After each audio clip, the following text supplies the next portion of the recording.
Report big breaking വാർത്തയിലേക്കാണ് നമ്മൾ പോകുന്നത്. നിയമം നടപ്പാക്കേണ്ടവരാണല്ലോ പോലീസ്.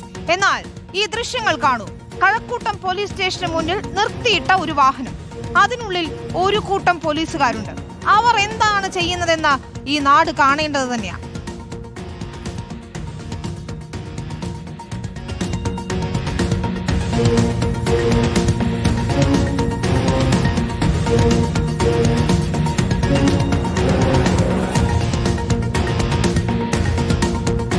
ഡ്യൂട്ടി സമയത്ത് ജനമൈത്രി പോലീസിന്റെ ലീലാവിലാസങ്ങൾ ഇതൊക്കെയാണോ എന്ന് ചോദിച്ചു പോവുകയാണ്. പോലീസ് സ്റ്റേഷന് മുന്നിൽ വാഹനത്തിലിരുന്ന് പരസ്യമായി മദ്യപിക്കുകയാണിവർ. സിവിൽ വേഷത്തിലുള്ള ഈ 6 പേരും കഴക്കൂട്ടം പോലീസ് സ്റ്റേഷനിലെ നിയമപാലകരാണ്. മദ്യപിച്ച് വാഹനം ഓടിക്കുന്നത് കുറ്റകൃത്യമാണ്. അത് പക്ഷേ സാധാരണക്കാർക്ക് മാത്രം. മദ്യപിച്ച ശേഷമാണ് ഈ വാഹനത്തിലെ ഡ്രൈവറായ പോലീസുകാരൻ വണ്ടി ഓടിക്കുന്നത്.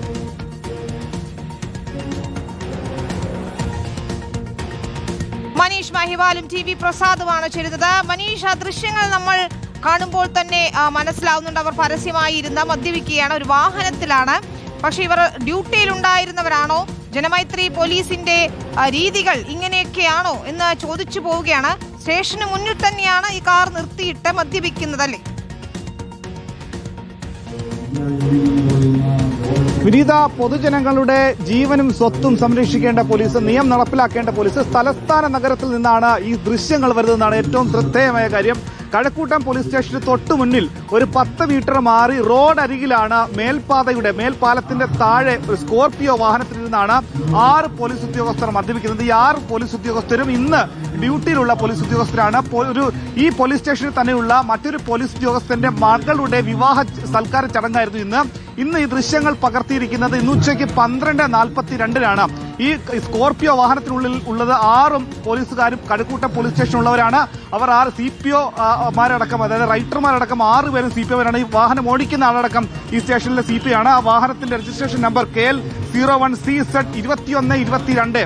സ്റ്റേഷനിൽ തന്നെയുള്ള ഒരു പോലീസുകാരന്റെ വാഹനം തന്നെയാണിതെന്നാണ് നമുക്ക് ഇപ്പോൾ ലഭ്യമാകുന്ന വിവരം. അങ്ങനെ വിവാഹ സൽക്കാരത്തിന് പങ്കെടുക്കുന്നതിന് മുൻപ് ഈ പോലീസ് സ്റ്റേഷനിലെ ഡ്യൂട്ടിയിൽ ഉണ്ടായിരുന്ന പോലീസുകാർ സിവിൽ വേഷത്തിലേക്ക് മാറി തൊട്ടു മുന്നിലുള്ള റോഡിന്റെ തൊട്ടരികിൽ കിടന്ന വാഹനത്തിൽ കയറി മദ്യപിച്ച ശേഷം ആ വാഹനത്തിൽ സൽക്കാരം നടക്കുന്ന സ്ഥലത്തേക്ക് പോകുന്നു. വീണ്ടും ആ വാഹനവുമായി തിരികെ എത്തുന്നു. 2ാം റൗണ്ടിൽ വീണ്ടും വാഹനത്തിൽ ആളുകൾ കയറുന്നു. അങ്ങനെ 2-3 റൗണ്ട് മദ്യപിച്ച ശേഷം ഈ സൽക്കാര സ്ഥലത്തിലേക്ക് തിരിച്ചു പോയി ഉച്ചയ്ക്ക് 2:30 ശേഷം വീണ്ടും ഇവർ ഡ്യൂട്ടിയിൽ പ്രവേശിച്ചു എന്നാണ് നമുക്ക് ലഭ്യമാകുന്ന വിവരം. അങ്ങനെയെങ്കിൽ വലിയ കുറ്റകൃത്യമാണ്. അതായത് പൊതുസ്ഥലത്ത് വെച്ച് നിയമം പാലിക്കേണ്ട പോലീസ് ഉദ്യോഗസ്ഥർ മദ്യപിച്ചു എന്നത് മാത്രമല്ല, മദ്യപിച്ച ശേഷം പിന്നീട് സിവിൽ വേഷം മാറി പോലീസ് ഉദ്യോഗസ്ഥ വേഷത്തിലേക്ക് മാറി ഇവർ ഡ്യൂട്ടിയിൽ പ്രവേശിച്ചു എന്നാണ് ഏറ്റവും ഞെട്ടിക്കുന്ന കാര്യങ്ങൾ. അതായത് ഈ കൃത്യമായ അന്വേഷണം നടത്തേണ്ട പോലീസ്, നിയമം നടപ്പിലാക്കേണ്ട പോലീസ് മദ്യപിച്ച ശേഷം ഡ്യൂട്ടിയിൽ പ്രവേശിക്കുന്നു. അതും ഏറ്റവും ഞെട്ടിക്കുന്നത് പോലീസ് സ്റ്റേഷന്റെ തൊട്ട് സമീപം 20 മീറ്ററോ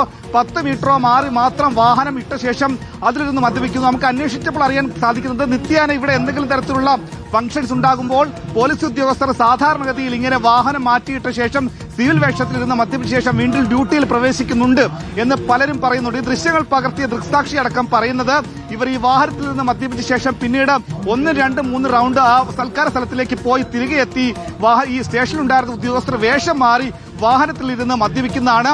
അതിൽ വാഹനം ഓടിക്കുന്ന ആളടക്കം CPO ആണ്. തലസ്ഥാന നഗരത്തിലെ കഴക്കൂട്ടം പോലീസ് സ്റ്റേഷനിലെ ഒരു CPO ആണ് ആ വാഹനത്തിൽ നിന്ന് മദ്യപിക്കുന്നത്. വാഹനം ഓഫ് ചെയ്തിട്ടില്ല, വാഹനം AC പ്രവർത്തിക്കുകയാണ്.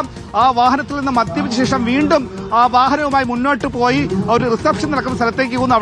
അവിടെ സൽക്കാര ചടങ്ങിൽ പങ്കെടുക്കുന്നു, പിന്നീട് ഡ്യൂട്ടിയിൽ പ്രവേശിക്കുന്നു. ഇപ്പോഴിതാ സംസ്ഥാന സ്പെഷ്യൽ ബ്രാഞ്ച് SP-ക്ക് ഈ വിവരം ഇതിനോടകം തന്നെ ലഭ്യമായിട്ടുണ്ട്. അദ്ദേഹം ഇത് സംബന്ധിച്ച് സ്പെഷ്യൽ ബ്രാഞ്ചിനോട് റിപ്പോർട്ട് ആവശ്യപ്പെട്ടിട്ടുണ്ട്. റിപ്പോർട്ട് ലഭിച്ചാൽ ഉടൻ തന്നെ തിരുവനന്തപുരം സിറ്റി കമ്മീഷണർക്ക് ആ റിപ്പോർട്ട് കൈമാറും. അത് വിശദീകരണമായി തന്നെ കഴക്കൂട്ടം പോലീസിലേക്ക് എത്തും. അങ്ങനെ വിശദീകരണം തേടി റിപ്പോർട്ട് സമർപ്പിച്ചാൽ ഉടൻ തന്നെ ഈ 6 പോലീസ് ഉദ്യോഗസ്ഥർക്കെതിരെ നടപടി ഉണ്ടാകുമെന്നുള്ള കാര്യം ഏറെ ഉറപ്പാണ്. ഇവിടെ